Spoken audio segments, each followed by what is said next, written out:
오늘 우리에게 주신 하나님의 말씀은 신약성경 갈라디아서 4장 15절에서 20절까지의 말씀이 되겠습니다. 제가 가진 성경으로는 신약성경 307면에 기록되어 있습니다. 307면에 기록된 갈라디아서 4장 15절에서 20절까지의 말씀입니다. 이 기록된 계시의 말씀을 봉독하는 중에 살아계신 하나님의 음성을 모두 다 함께 들으실 수 있기를 바랍니다. 하나님의 말씀입니다. 너희의 복이 지금 어디 있느냐? 내가 너희에게 증언하노니 너희가 할 수만 있었더라면 너희의 눈이라도 빼어 나에게 주었으리라. 그런즉 내가 너희에게 참된 말을 함으로 원수가 되었느냐? 그들이 너희에게 대하여 열심을 내는 것은 좋은 뜻이 아니요 오직 너희를 이간시켜 너희로 그들에 대하여 열심을 내게 하려 함이라. 좋은 일에 대하여 열심으로 사모함을 받으면 내가 너희를 대하였을 뿐만 아니라 언제든지 좋으니라. 나의 자녀들아, 너희 속에 그리스도의 형상을 이루기까지 다시 너희를 위하여 해산하는 수고를 하노니 내가 이제라도 너희와 함께 있어 내 언성을 높이려 함은 너희에 대하여 의혹이 있음이라. 아멘. 세계적인 부자 빌 게이츠는 혁신적인 방법, 접근 방식으로 세계 보건 개선, 빈곤 퇴치, 교육 향상과 같은 글로벌 문제를 해결하고자 수많은 자선 활동을 하고 있습니다. 어느 날 그가 한 기자와의 인터뷰에서 이런 질문을 받았습니다. 당신은 얼마나 뛰어난 두뇌를 가졌기에 선구적인 기술 혁신과 영향력이 있는 자선 활동 그리고 세계적인 부자가 될 수 있었습니까? 그때 빌 게이츠의 대답은 전혀 다른 차원의 간단한 것이었습니다. 저는 유별나게 머리가 똑똑하지 않습니다. 특별한 지혜가 많은 것도 아닙니다. 다만 저는 변화하고자 하는 마음을 생각으로 옮기고 그 생각을 행동으로 옮기는데 노력했을 뿐입니다. 깊이 생각해 보시기 바랍니다. 오늘날 모든 사람들은 변화를 추구하고 소원합니다. 특별히 세상이 급변하다 보니 더욱더 세상에 발맞추어 변화하고자 모두가 노력하고 있습니다. 세상에서의 성공, 변화하는 삶만이 얻을 수 있는 열매입니다. 변화하지 않고서는 결코 그 시대에 성공할 수 없습니다. 그래서 모두가 변화를 소원하며 추구합니다. 그리스도인도 마찬가지입니다. 항상 변하고자 하고 변화를 추구합니다. 성도 여러분, 나는 변화된 삶을 살고 변화를 향한 의지를 가지고 오늘을 살아가고 있습니까? 10년간 한 직장을 다니면서 매사에 무사안일하게 지낸 한 남자가 있었답니다. 그 남자는 창의력이 전혀 없어서 주어진 일에 적당히 대처하며 지냈습니다. 이런 소극적인 불성실한 태도로 인해 승진해서 계속 밀려나다 보니 그는 회사 고위 간부에게 하소연을 했습니다. 그래도 제게는 10년간의 경험이 있지 않습니까? 그 간부는 간단하게 말했습니다. 바로 그 점이 당신의 문제입니다. 당신은 한 해의 경험을 10회나 반복했을 뿐 전혀 달라진 것은 없었습니다. 성도 여러분, 내가 스스로 구원받은 그리스도인을 하면서 수년간, 수십 년간 주일마다 교회 출석하고 교회에서 봉사한들 진정 변화되지 않았다면 하나님께서 그 사람에게 무엇라고 말씀하실 것 같습니까? 하나님께서 우리에게 변화를 위하여 세 가지 은혜의 방편, 즉 선물을 주셨습니다. 첫째가 성경입니다. 하나님의 말씀인 성경을 묵상하며 하나님을 경외하는 마음으로 그 말씀에 순종할 때 우리는 변화되는 것입니다. 변화될 수밖에 없습니다. 둘째가 예수 그리스도입니다. 그리스도라는 지식에 충만함에 이를 때 믿음으로 그 사람은 변화됩니다. 십자가의 복음을 깊이 묵상하며 십자가의 길을 따라갈 때 변화되어지는 것입니다. 셋째가 성령 하나님이십니다. 성령을 받아야 변화됩니다. 그런 날마다 성령의 은총을 받고 성령 충만함을 받아야 영의 생각에 이끌려 변화된 인생을 살아갈 수 있는 것입니다. 그리고 성경에서 변화에 대한 중요한 두 가지를 우리에게 알려주고 있습니다. 첫째가 변화의 목적입니다. 어떤 존재로 변화될 것인가, 그것이 분명해야 합니다. 둘째가 변화의 방식입니다. 어떻게 변화될 것인가, 그것이 명백해야 합니다. 세상에서는 변화를 통해서 오직 성공, 오직 자아 실현, 그것뿐입니다. 그것이 잘못된 거예요.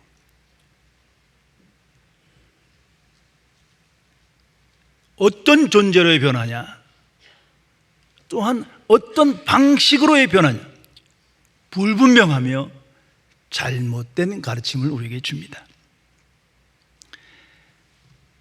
영국 캔터베리 성당에 기록된 어느 주교의 비문을 소개합니다.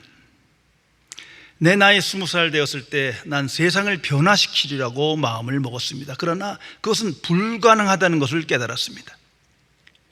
40이 되었을 때는 사회를 변화시킬 수 있다고 믿었습니다. 그러나 그건 역시 불가능하다는 것을 깨닫게 되었습니다. 60이 되어서는 내 가족을 변화시키라는 것을 라고 마음을 먹었습니다. 그러나 역시 불가능하다는 것을 깨달았습니다. 이제 무덤에 누워 가만히 생각해 봅니다. 무엇보다 나 자신이 먼저 변화되었더라면 나를 통해 내 가족이 변화되었을 것이며 나아가 사회와 세상을 변화시킬 수 있었을 텐데.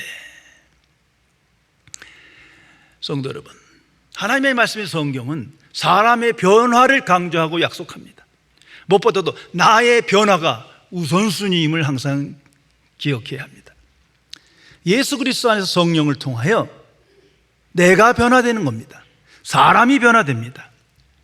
성경은 환경의 변화나 세상의 개혁 개선을 약속하고 있지 않습니다. 또한 그 변화는 세상의 방향으로서의 변화가 아닙니다. 사람들의 관점으로서의 변화도 아닙니다. 전혀 다른 차원의 변화를 말하고 있습니다. 하나님을 향한 변화입니다. 하나님의 뜻에 합당한 변화입니다. 하나님 나라의 방향으로 향한 변화를 우리에게 말씀해 주고 있습니다. 이 사실을 항상 기억해야 합니다. 기독교의 구원은 명백하게 옛사람이 변화되어 새사람 되는 것입니다. 이건 추상적인 얘기가 아닙니다. 그런데 오랜 신앙생활을 하면서도 그 변화를 내가 체험하지 못하고 그 변화의 의지가 없다면 잘못된 믿음입니다. 새 사람으로의 변화는 하나하나를 뜯어 고치는 개선이 아닙니다. 전적인 변화를 말합니다. 또한 인간의 행위나 율법의 지킴으로 되어지는 변화가 아니에요. 그런 종교적 변화가 아니에요. 오직 믿음으로 변화됨을 성경은 약속하고 선포하고 있습니다. 이건 새로운 창조의 변화를 말합니다. 우리 모두는 예수 그리스도를 믿음으로, 십자가의 복음을 믿음으로 하나님의 자녀 되었습니다. 그 자녀 되었다는 것은 추상적인 것이 아닙니다. 생명의 변화요, 신분의 변화요, 마음의 변화요, 인격적 변화입니다. 구체적인 그 변화를 체험하지 못하고 지향하지 않았다면 다시 회개하고 복음으로 돌아와야 합니다. 거듭남이란 그러한 변화를 말합니다. 그래서 born again이라고 그러는 거예요. 다시 태어났다는 거예요. 이제부터 열심히 공부해서 의지적으로 하나씩 고쳐서 되어지는 존재가 아니고 다시 태어나야 되는 거예요. 새로운 창조를 말하고 있습니다. 십자가의 복음을 믿음으로 하나님의 은혜로 말미암아 죄사함 얻고 의롭다 칭함받고 하나님의 자녀 되고 천국 백성 되고 상속자 되고, 새로운 약속이요, 우리에게 주어진 변화의 방향입니다. 나는 예수 그리스도 안에서 이런 변화를 체험하며 오늘을 살아가십니까? 만일 그렇지 못하면 즉시 회개하고 다시 성경으로 돌아가야 합니다. 오늘 성경 말씀에 그리스도의 형상을 이루기까지 라는 놀라운 계시의 말씀이 기록되어 있습니다. 오늘 우리에게 주신 하나님의 말씀입니다. 그리스도의 형상이 이루기까지, 이것이 하나님의 뜻입니다. 성도의 기도요 소원이 되어야 할 것입니다. 하나님의 자녀는 그리스도의 형상으로 지음받은 그러한 새 사람입니다. 나는 그리스도의 형상을 받은 자로 그 형상을 향하여 변화를 추구하며 오늘을 살아가십니까? 구원은 만사 형통도 아니요 자성치도 아니요 세상의 성공의 변화가 절대 아닙니다. 구원은 그리스도의 형상으로 변화되는 것을 말하는 겁니다. 이거 항상 기억해야 합니다. 그리스도의 형상으로의 변화, 그 속에 하나님의 약속이 있고 지혜와 능력이 우리 앞에 놓여 있는 겁니다. 자, 오늘 현대교육을 생각해 보세요. 우리가 항상 받고 영향받은 그 교육을 말합니다. 모든 현대교육은 자성취를 추구합니다. 자성취의 변화를 약속하는 거예요. 세상에서의 성공, 그것을 진정한 변화라고 우리에게 가르치는 겁니다. 잘못된 변화를 교육받은 거죠. 그래서 인간이 더 비인간화되는 겁니다. 교육을 받을수록, 열심히 공부할수록 참 인간이 되는 것이 아니라 기능적 인간, 성공적 인간이 될 수 있을지 모르지만 비인간화됩니다. 그것이 오늘 우리의 삶의 현 주소입니다. 이 변화의 모델이 중요합니다. 잘 아시는 대로 세상에 나가서 이 책방에서 보면 베스트셀러 책은 다 성공한 사람 놓고 그 사람을 닮으라는 거예요. 이렇게 변화해서 이런 성공적인 인생을 살라, 이건 거의 사기 수준입니다. 몇 사람이나 이렇게 되겠습니까? 그것을 분별해야 합니다. 그런데도 교회와 기독교 안에서도 그러한 잘못된 모델을 제시합니다. 그러한 성공의 변화를 선언하는 거예요. 이건 하나님의 뜻이 아닙니다. 심지어 성경을 보면서도 대표적으로 성공한 인물들이 있잖아요. 모세, 국무총리 요셉, 다윗, 이런 사람들을 항상 그 사람들 리더십을 배우고 그런 성공 모델을 향해 나아갈 때 하나님께서 우리에게 복을 주신다. 그거 거짓이에요. 그건 하나님의 뜻이 아닙니다. 성도 여러분, 모든 그리스도인은 그리스도의 형상, 그것이 모델입니다. 항상 예수 그리스도 안에서 그리스도를 따라 그리스도를 본받으며 살아갈 때 하나님이 주신 복을 누리며 권세 있는 삶을 살아가게 되는 것입니다. 오늘 성경 말씀에 너희 복이 지금 어디 있느냐, 이 경고의 말씀입니다. 너희 복이 지금 어디 있느냐. 성도 여러분, 하나님께서 예수 그리스도의 복음을 믿을 때 우리에게 신령한 복을 주시고 약속하십니다.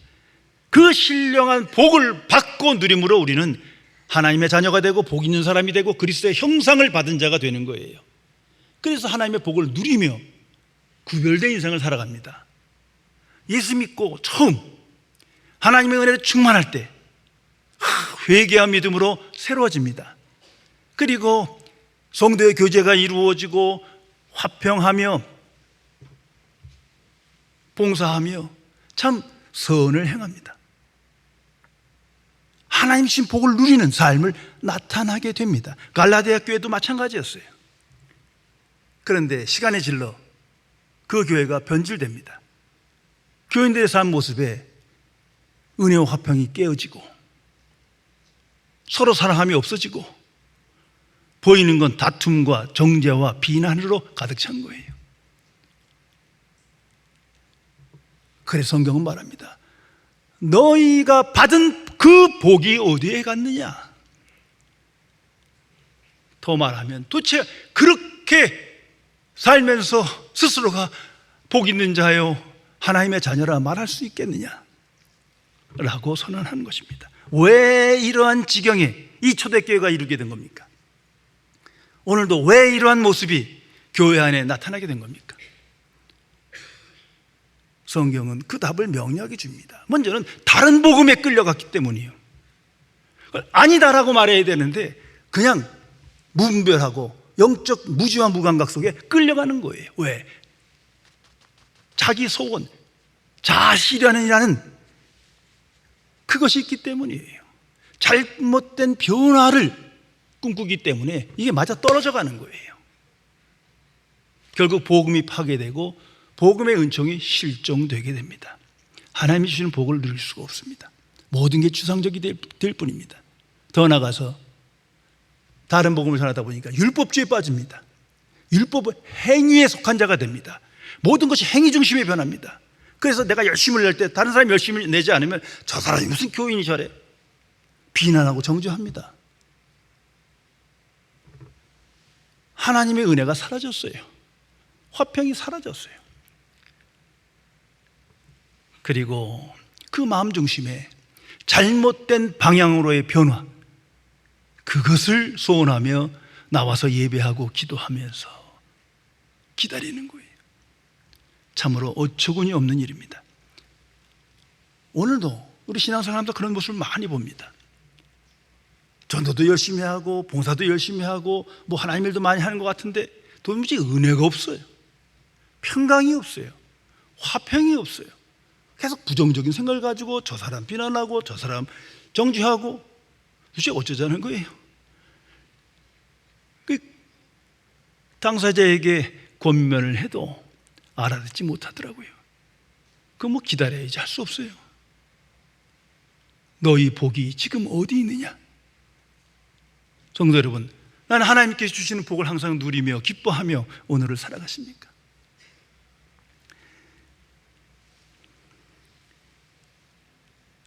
그래서 17절에 보면 잘못된 열심에 대하여 그 열심이라는 용어를 반복해서 강조하고 있습니다. 이건 사탄의 역사예요. 사탄이 슬그머니 교회 안에 들어와 말씀과 함께 율법주의로 만들며 다른 방향으로의 변화를 꿈꾸며 이상한 종교 집단을 만들어간 거죠. 열심. 하기야 열심이 없으면 다른 사람들에 영향을 끼치지도 못해요. 뭔가 열심을 끼치는데 열심히 있게 활동하는데 방향이 잘못됐어요. 동기가 잘못됐어요. 방식도 잘못됐어요. 그러면 하나님의 영광을 가로막게 됩니다. 대표적인 사람들이 예수님 당시에 바리새인입니다. 뭐 대제사장도 있고 서기관도 있습니다. 당시의 종교 지도자들. 이 신약 성경이 자세히 나타납니다. 그들은 분명 오직 하나님께 영광 돌리며 하나님의 살아계심을 믿고 찬양했습니다. 그래서 성경을 읽고 묵상하고 연구하며 가르치는 일에 모든 시간을 쏟아부은 사람들이에요. 또한 율법이 철저히 지켰습니다. 과하게 지켰어요. 그 정도로 선행을 행하고 많은 공로를 나타낸 사람들이에요.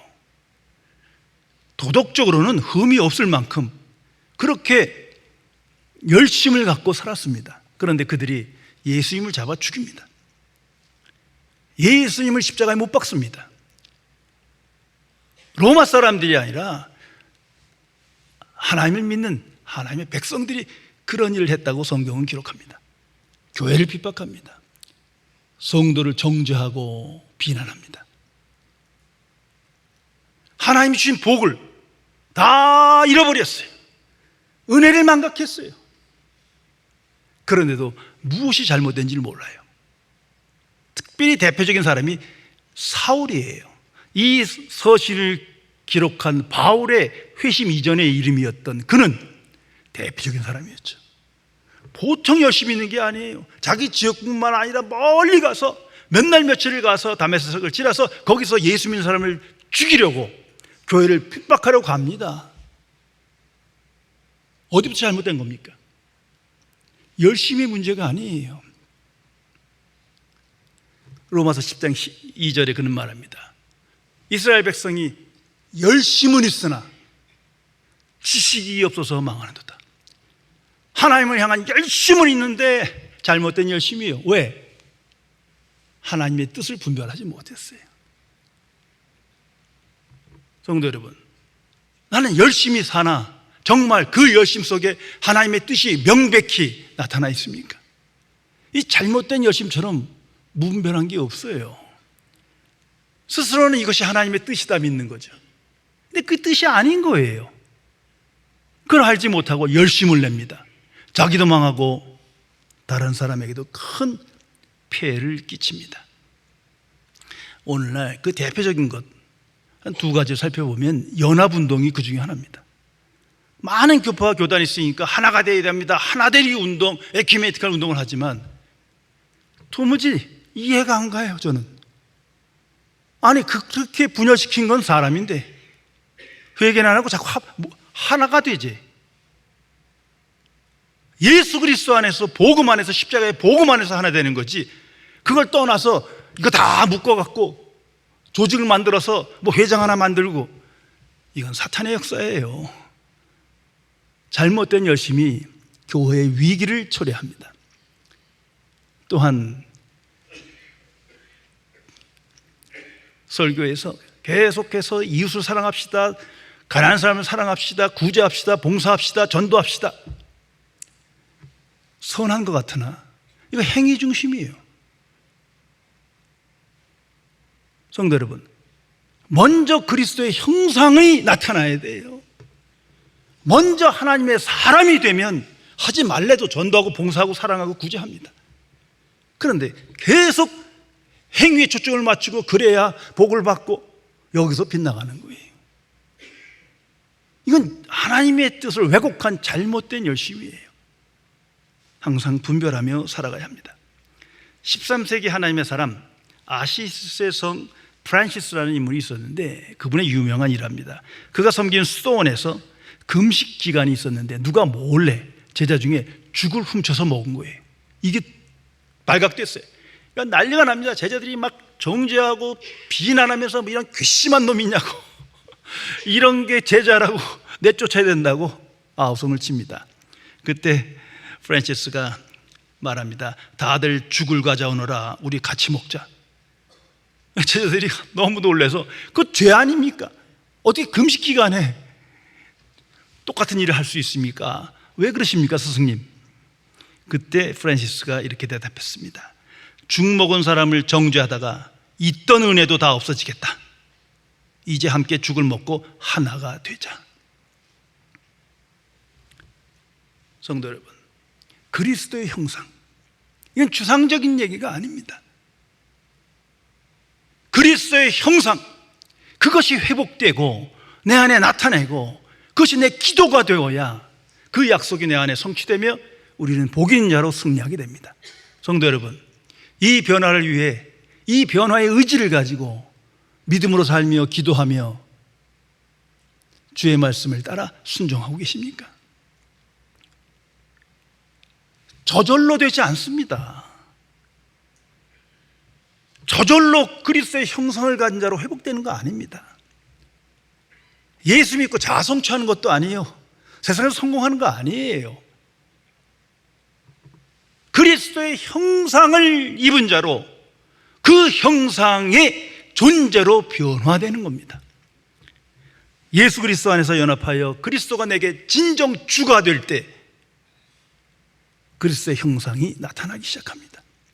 그리스도의 마음과 지식과 태도를 본받으며 그리스도와 동행할 때 그 믿음의 생각과 삶을 통하여 그리스도의 형상으로 변해져 가는 겁니다.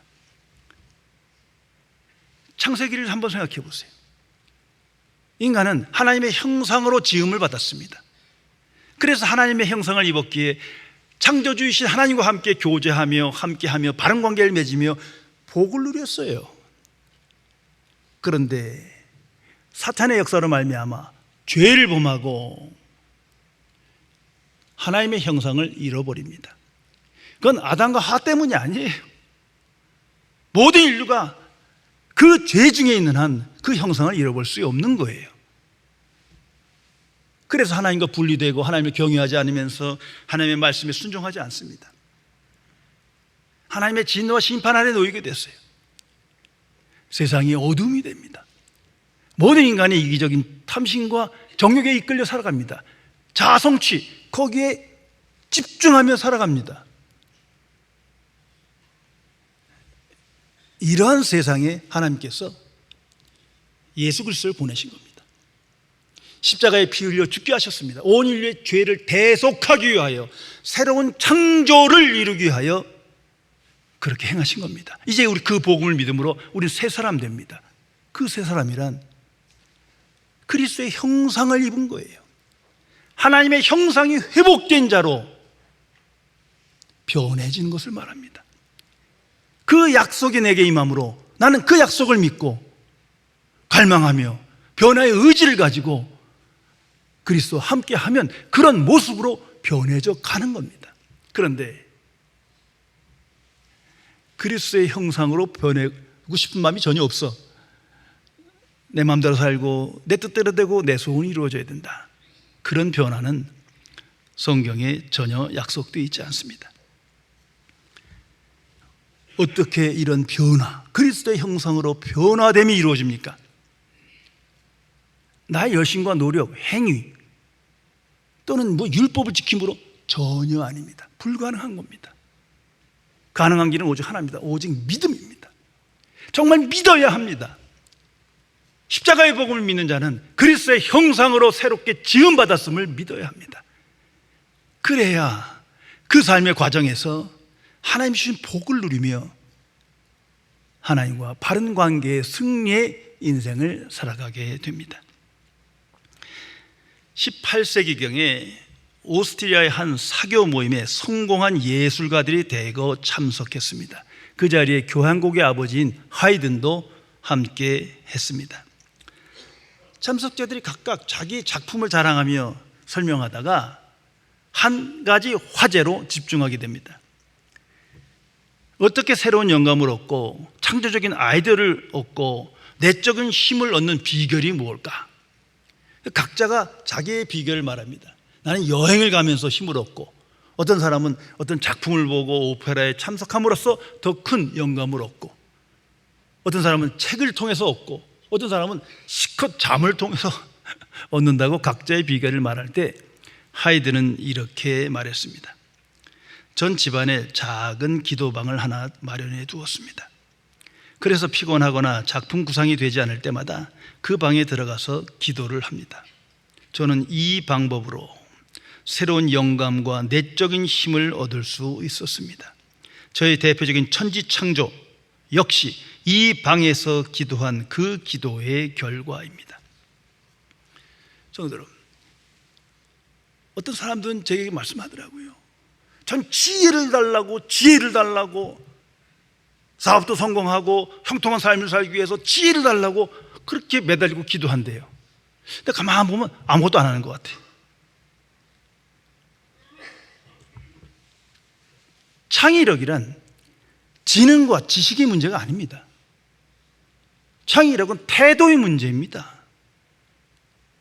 하나님을 경외하는 자에게 하나님께서 지혜를 주십니다.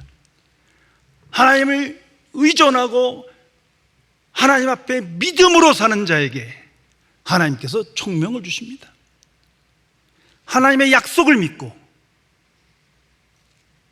변화의 의지를 가지고 영의 생각에 이끌려 복음을 묵상하며 하나씩 실천해 나갈 때 그리스도의 형상을 입은 권세 있는 인생을 살며 그 속에서 하나님께서 지혜와 능력을 주시는 것입니다. 거듭난 그리스도는 이미 그리스도의 옷을 입은 자예요. 그리스도의 형상을 받은 자입니다. 내가 정말 믿고 살아갈 때 하나님께서 그 약속을 내 안에 이루실 것입니다. 그리스도의 형상을 입은 자로 그 변화를 향하여 나가지 못하면 하나님께 주신 복을 누릴 수가 없어요. 은혜와 평강도 사라지고 옛사람의 본성에 이끌려 하나님의 말씀은 추상화되고 맙니다. 오직 그리스도 안에서 그리스도의 마음과 기도와 지식과 태도를 본받으며 그리스도를 따를 때 성령께서 우리 안에 그리스도의 형상이 나타나게 하며 신령한 복으로 충만케 하십니다. 진리의 성령께서 이것을 깨닫게 하시고 하나님의 자녀로 항상 예수 그리스도 안의 믿음으로 연합하게 하십니다. 너는 그리스도의 형상을 이루도록 부르심을 받은 하나님의 자녀임을 깨닫게 해주십니다. 이 방향으로서의 변화, 그것이 그리스도인의 기도이며 갈망입니다. 성령께서 우리를 그리스도의 형상으로 새롭게 지은 자로 우리를 만들어 가시며 하나님께 영광을 돌리는 승리의 삶으로 변화시키실 것입니다. 기도하시겠습니다. 창조주이시며 거룩하신 하나님 아버지, 하나님의 그 기쁘신 뜻대로 인간을 하나님의 형상으로 지으셨건만 우리는 하나님을 경외하지 아니하고 죄 가운데 빠져 그 은혜를 망각하고 그 복을 누리지 못한 채 자아 성취를 목적으로 세상의 성공으로서의 변화를 꿈꾸며 잘못된 신앙생활을 하며 허탄한 인생을 반복하는 죄임을 고백하오니 용서하여 주옵소서. 예수 그리스도 안에서 십자가의 복음을 믿는 자마다 하나님의 은혜로 말미암아 그리스도의 형상이 약속되어 있음을 항상 기억하며 묵상함으로 그 형상으로서의 변화를 기도하며 갈망하여 이제는 주와 동행하며 주의 마음과 기도와 지식과 태도를 본받아 날마다 하나님이 주신 신령한 복을 누리며 어두운 세상의 빛의 자녀로 날마다 승리할 수 있도록 지켜 주옵소서. 진리의 성령이시여, 오직 복음으로 승리하며 복음의 진리 안에 거하며 복음의 능력을 체험하며 복음의 영광에 이끌려 살아가는 하나님의 형상을 회복한 권세 있는 삶을 살도록 지켜 주옵소서. 주 예수 그리스도의 이름으로 간절히 기도드리옵나이다. 아멘.